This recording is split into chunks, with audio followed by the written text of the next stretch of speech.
Hello, everybody. Welcome to Legal Libations. I am Prince Williams, and we also have Raquel Smith. And Sean Williams, no relations. no relations. Let's make that clear.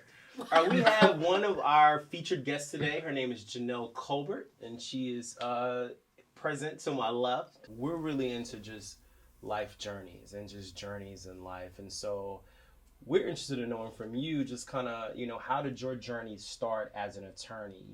Where did that first kind of crystallize for you? Like, I want to be an attorney. And just kind of how did that play out from that moment when you first realized this is what you wanted to do? I'm not really sure. It just sort of came into being. I grew up in a family where my mother was very community oriented. Okay. My father's Caribbean. And part of watching sort of what I grew up in the church, and my mother was in the church, but she also was she was an entrepreneur and one of the few in my community. She owned her own business since she was 18 years old. I always felt that it mattered. And I am one of those fundamental believers that community is an extension of family. Yes, very much and so. it cultivates who we are, and it contributes to ultimately who we end up being. Yes. You focus on family law from like the father's rights perspective, is that right? That's correct, and it sort of That's evolved. really cool. It sort of evolved, and I've done family law from everybody's perspective, right? It's something that I am passionate about. I think that it was a needed area that needed to be highlighted and needed to be focused on.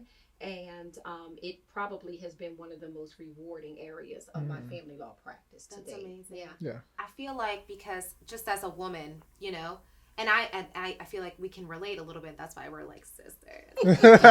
But we can relate because I represent men who sometimes are alleged to have abused women. And so a lot of times women will approach me, how can you do this? You're awful, blah, blah, blah. Right. And so how do you sort of deal with that from that perspective? Just, I don't want to say criticism, but just people thinking that, for lack of a better word, you're, a traitor to A womanhood. Right.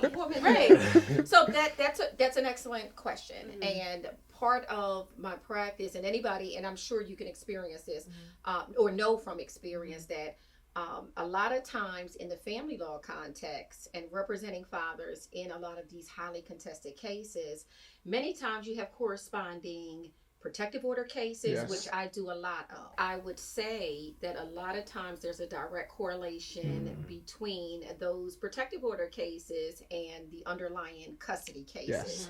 And that's with not just married couples who are separating and divorcing, but it's also with, two people that have a child in common. Yeah.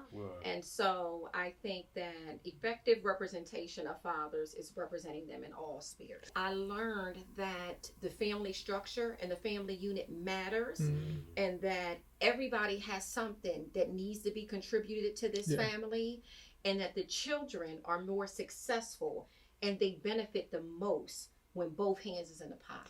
Well, let me play devil's advocate then. Then I'm going to have to jump in there a little bit. So you have this mindset, this ideology that, look, two-family home develops wonderful child. But in turn, one can say, well, your line of work, you're not, I'm sure you have success stories where they decided not to go with a divorce or, be together, whatever it may be. But so how can you also, in turn, okay, someone comes to your office and says, look, I'm trying to get a divorce, or I'm trying to modify my child support, or whatever it may be, as to breaking up that family structure. How can you, having this core belief as to how you were raised, but then how can you then in turn go against that core belief? So I don't think that it's a contradiction in terms. Okay. And here's the reason why. I think that people can divorce and not divorce their kids and not divorce the concept of what the family unit represents. Many times, particularly in the father's rights area, my dads want to be there. Yeah. They don't look at a dissolution of marriage as somehow dividing up the family or dividing up their relationship with their kids.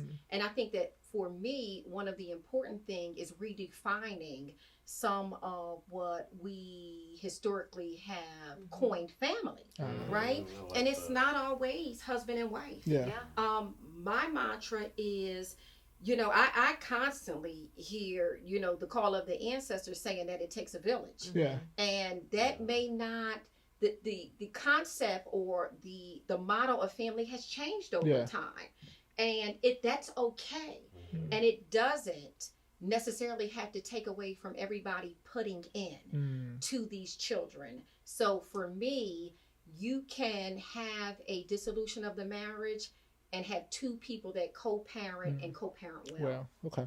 Why father's rights? Like, why did you feel a need to kind of, at some point, niche down on that particular area, especially being an African-American woman, where one could argue that you would understand why, someone would be adamant about putting a father on child support or making sure that he has, supervised visitation or whatever the case may be. Why for you did you focus on father's rights?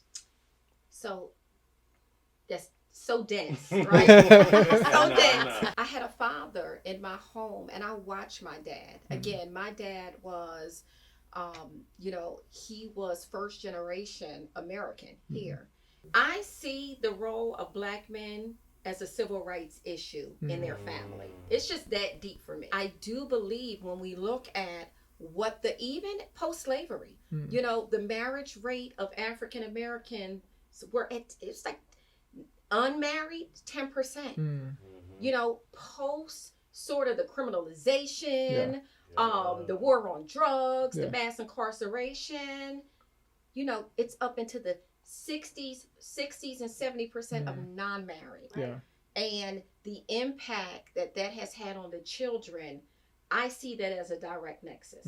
Most of the men, and I honestly can say this after doing this now for over 15 years, most of the men who come to my office want two things: an integral part of their children's lives.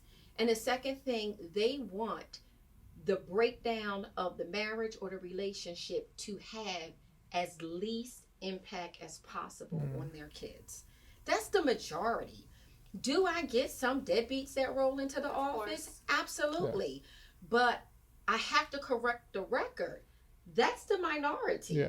It really isn't the majority. Out of just all of your life experience, what is the one piece of advice that someone told to you that really resonated with you?